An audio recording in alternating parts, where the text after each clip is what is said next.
కేటీఆర్కి లొట్టపీస్ తప్పితే ఏం తెలుస్తుంది?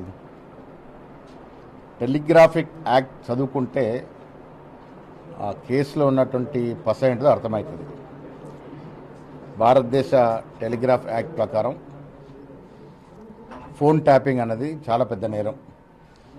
ఈ దేశంలో ఎవరికి కూడా వేరొకరి ప్రైవేట్ జీవితాలు తొంగి చూసి ఒకరినొకరు ప్రైవేట్గా మాట్లాడుతూ సంభాషణ వినేటువంటి హక్కు లేదు.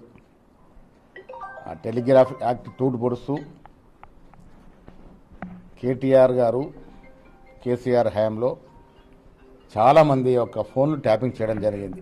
ఆనాడు దాంట్లో నాది కానీ అప్పుడు పీసీ అధ్యక్షుడు రేవంత్ రెడ్డి గారిది కానీ షబీర్ అలీ గారిది ఇలాంటి చాలామంది మా షెట్కర్ అందరు ఫోన్ ట్యాప్ చేశారు.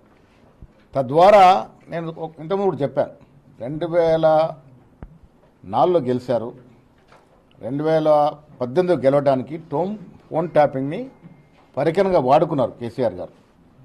ఎవరు ఎక్కడి నుంచి ఎవరికి మద్దతు ఇస్తున్నారు, ఎవరెవరితో మాట్లాడుతారో తెలుసుకోవడం జరిగింది. అన్నిటికన్నా హేమైన చర్య మొన్న నేను ఒక ఛానల్లో చూస్తూ ఉంటే మహిళా యాక్టర్స్ల పైన కూడా ఫోన్ ట్యాపింగ్ చేసి